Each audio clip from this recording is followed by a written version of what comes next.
ভারতীয় জনতা পার্টির নেতৃত্বে সরকার হচ্ছে, পদ্মফুল ফুটতে চলেছে, সময়ের অপেক্ষা। তার নামের পাশে আর রাজ্যের মুখ্যমন্ত্রী তকমাটা থাকবেন।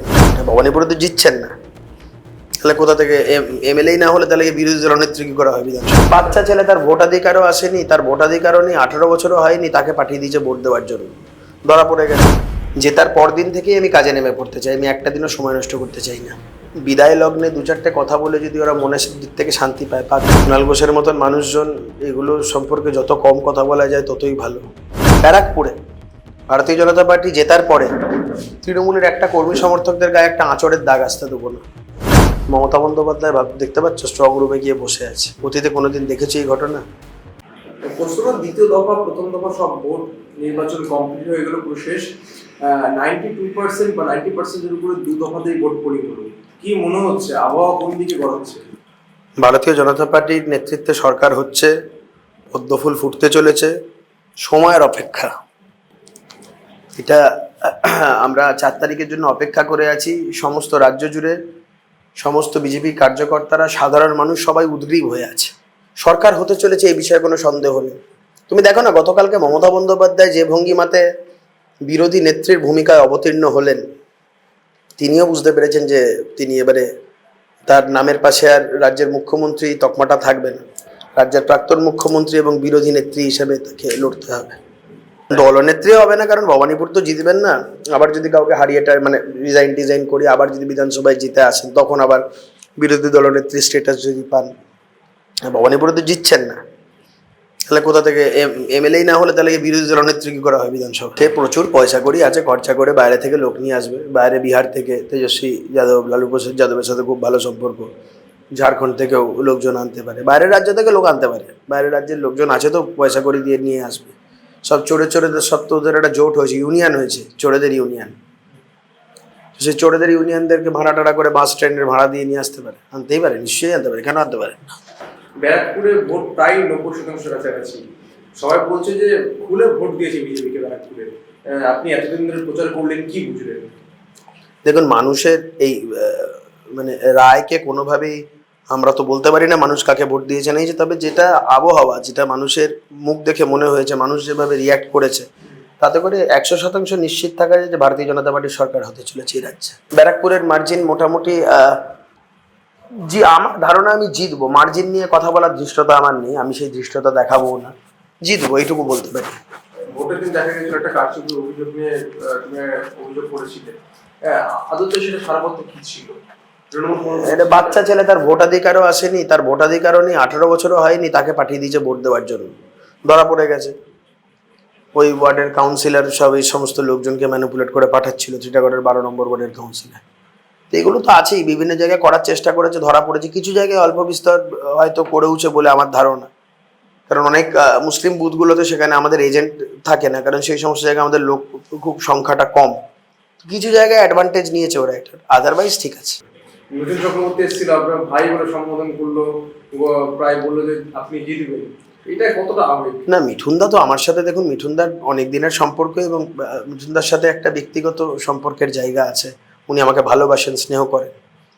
মিঠুনদা ব্যারাকপুরে আসাও পছন্দ করেন এবং ব্যারাকপুরে দাদা বৌদির বিরিয়ানি খেতেও খুব পছন্দ করেন। তো সেই ক্ষেত্রে মিঠুনদা আমাদের ঘরের লোক।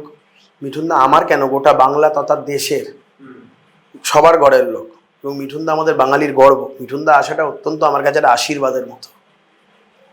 কি মনে হচ্ছে যে ভোটে 4 তারিখে জয়ের পর আপনি যদি বিধায়ক হয়ে যান, প্রথম 6 মাস কি 7 মাসের রিপোর্ট কার্ডে প্রথম কি তালিকায় থাকবে? আমার এখানে আগে প্রথম কাজ হচ্ছে বন্ধ কলকারখানাগুলো খোলা, বেকারদের চাকরি দেওয়া, এগুলো প্রধান কাজের মধ্যে অন্যতম।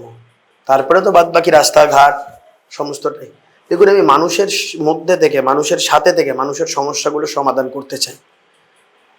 জেতার পর দিন থেকেই আমি কাজে নেমে পড়তে চাই, আমি একটা দিনও সময় নষ্ট করতে চাই না।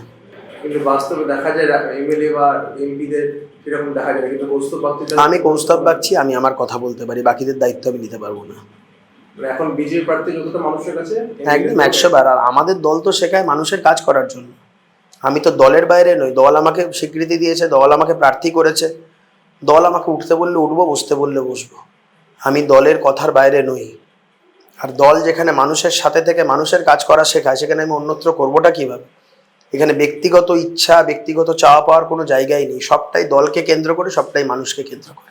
বিদায় লগ্নে দু চারটে কথা বলে যদি ওরা মনের দিক থেকে শান্তি পায়, পাক না। কুণাল ঘোষের মতন মানুষজন, এগুলো সম্পর্কে যত কম কথা বলা যায় ততই ভালো। ওই ওখানে একটা স্লোগান তুলেছিল সবাই, বলছে দেখো বেলেঘাটা, আমাদের প্রার্থী জেলঘাটা। লাজ লজ্জা থাকলে এই ধরনের মানুষজন কোনো কথা বলতে পারে? ওরা তো আবার যদি যেতে এমএলএ হবে, একসঙ্গে বিধানসভা বুঝতে হতে পারে আপনার। এই দুর্ভাগ্য হবে, বিধানসভার বিল্ডিংটার কত কষ্ট হবে সেটাই ভাবছি। যে বিধানসভার ওই বড় বড় কক্ষে একটা সময় অজয়বাবুর মতন মানুষরা বসেছেন, বিধানবাবুর মতন মানুষরা বসেছেন, সিদ্ধার্থ শঙ্কর রায়ের মতন মানুষরা বসেছেন, হরিপদ ভারতীর মতন মানুষরা বসেছেন। হ্যাঁ, যেখানে অতীতে বহু বড় বড় মানুষ সেখানে পা রেখেছেন, ডক্টর অশোক লাহিড়ীর মতন মানুষ পা রেখেছেন। তো সেই বিধানসভা তো এখন যদি জেলঘাটা আসামিরাও যদি এখন রাখে আর কি পা। বিধানসভার বিল্ডিংটার অপমান, বিধানসভার ওই মেঝেগুলোর অপমান, বিধানসভার মেঝেতে টালিগুলো তার অপমান, বিধানসভা কক্ষের ওই চেয়ার টেবিলগুলোর অপমান। দেখুন, আমরা তো বলেছি জেতার পরে আমরা তৃণমূলের কোনো কারোর গায়ে একটা আঁচড়ের দাগ আসতে দেবো না, এটা আমাদের শিক্ষা। এখন ওদের শিক্ষাটা তো অন্যত্র। কিন্তু আমি বলবো এগুলো বেশি করতে যাবেন না। 4 তারিখের পরে আমাদেরই মুশকিল হবে কর্মী সমর্থকদের ঠেকিয়ে রাখতে। আমি ব্যক্তিগতভাবে বলছি, ব্যারাকপুরে, আমি তো বাইরের জায়গার দায়িত্ব নিতে পারবো না, ব্যারাকপুরে ভারতীয় জনতা পার্টি জেতার পরে তৃণমূলের একটা কর্মী সমর্থকদের গায়ে একটা আঁচড়ের দাগ আসতে দেবো না। আমি তো বলছি, কোথাও কারোর গায়ে একটা আঁচড়ের দাগ আসতে, আমাদের যদি কোনো কার্যকর্তারা উত্তেজিত হয়ে থাকে, কোনো দুর্নীতিগ্রস্ত তৃণমূল নেতা বা কোনো অত্যাচারী তৃণমূল নেতাকে তারা মারতে উদ্যত হয়, আমি তাদের মধ্যে ঢাল হয়ে দাঁড়াবো। যা করার আইনানুগভাবে হবে। ব্যক্তিগতভাবে কাউকে আক্রোশ আছে বলে তাকে মারবো, তার বাড়িঘর ভাঙচুর করবো, তার বাড়ির লোকজনকে অপদস্থ করবো, এই শিক্ষা আমাদের নয়। ব্যক্তিগতভাবে কোনো একটা মানুষ দল করতে পারে, তার বাড়ির লোক তো কোনো অন্যায় করেন। ব্যক্তিগতভাবে একটা মানুষ 10টা লোককে মারতে পারে, তার বাড়ির লোক তো কোনো অন্যায় করে। যদি তার বাড়ির লোকও অন্যায় করে থাকে, শাস্তি দেওয়ার আমরা কেউ নই। শাস্তি দেবে প্রশাসন, শাস্তি দেবে আইন আদালত আছে। ব্যক্তিগতভাবে আমি হিংসার একদম পক্ষে নই। আমি কাউকে গায়ে একটা আঁচড়ের দাগ আসতে দেবো না, এই কথা আমি হলফ করে বলতে পারি। ব্যারাকপুর শান্ত থাকবে, তাহলে ওদের আর আমাদের মধ্যে তফাৎ কি থাকলো? ওদের কাজই যদি আমরা করি, ওদের পড়া জুতোতেই যদি আমরা পা গলাই, তাহলে আমাদের সাথে ওদের কি তফাৎ থাকলো? আমরা ভারতীয় জনতা পার্টি করি। 2021-এর পর আমাদের দলের কর্মী সমর্থকরা খুব ডিমোরালাইজ ছিল। ওই অটল বিহারী বাজপেয়ীর কবিতার লাইনে উনি একটা জায়গায় বলছেন কি, কবি উদাস है लिखने की उसकी क्षमता नहीं है फिर भी कभी लिखता है। गीत नहीं गाता हूँ, गीत नहीं गाता हूँ, गीत नहीं गाता हूँ, बेनकाब चेहरे हैं, दाग बड़े गहरे हैं। এটা হচ্ছে একটা ফ্রাস্ট্রেশনের কথা। তারপরে যখন অটল বিহারী বাজপেয়ী বলছে, যখন जब परिस्थिति बदली, जब मनोस्थिति बदली, তখন কবি বলছে, তব কবি कहते हैं गीत नया गाता हूँ, गीत नया गाता हूँ। তো এই যে চিন্তাধারা, এই যে বিচারধারা, এই যে শিক্ষাটা, এর মধ্যে কিন্তু কোথাও তুমি হিংসা খুঁজে পাবে না।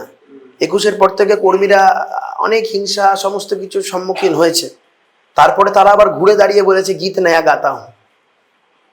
কিন্তু কর্মীরা কখনো কোথাও বলেনি যে আমরা মারবো, আমরা ধরবো। ওই যে তৃণমূলের নেতারা বলছে ডিজে বাজাবে, এ করবে, কথাগুলো তো উল্টে দিক থেকে দেখতে গেলে একটা ইঙ্গিতটা তো ভায়োলেন্সের। আমাদের এই শিক্ষা নেই। বাংলার মানুষের জীবন নিয়ে তো তিনি খেলাই করেছেন।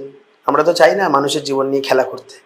আমরা রাজ্যটাকে গড়তে চাই, আমরা সুন্দরভাবে নতুন রূপে এই বাংলাকে গড়তে চাই। খেলার কিসের খেলা? খেলা বলছেন, বাচ্চা কাচ্চাদের তো মাঠগুলো পর্যন্ত আজকে তৃণমূলের আমলে সবাই দখল করে বিল্ডিং বানিয়ে বসে আছে। কোথায় খেলা? আক্ষরিক অর্থে খেলাধুলাটাকে তুলে দিয়েছে, মানুষের জীবন নিয়ে ছিনিবিনি খেলেছে। আমরা বলছি যদি খেলা হয় মাঠে ঘাটে হবে, ছেলেমেয়েরা খেলবে তাদের মানসিক বিকাশের কারণে। তাদের মানসিক বিকাশের ক্ষেত্রে খেলাধুলাটা প্রয়োজন, কিন্তু মানুষের জীবন নিয়ে খেলাতে ভারতীয় জনতা পার্টি বিশ্বাসী নয়। শেষ বেলায় মানুষের মাথা খারাপ হয়ে যায়। তো মমতা বন্দ্যোপাধ্যায় দেখতে পাচ্ছ স্ট্রং রুমে গিয়ে বসে আছে। অতীতে কোনোদিন দেখেছি এই ঘটনা? তা আমরা বলছি শেষ বেলায় এগুলো করছে, ঈশ্বরকে বলবো ওদের ক্ষমা করে দিও, ওরা জানে না ওরা কি করছে।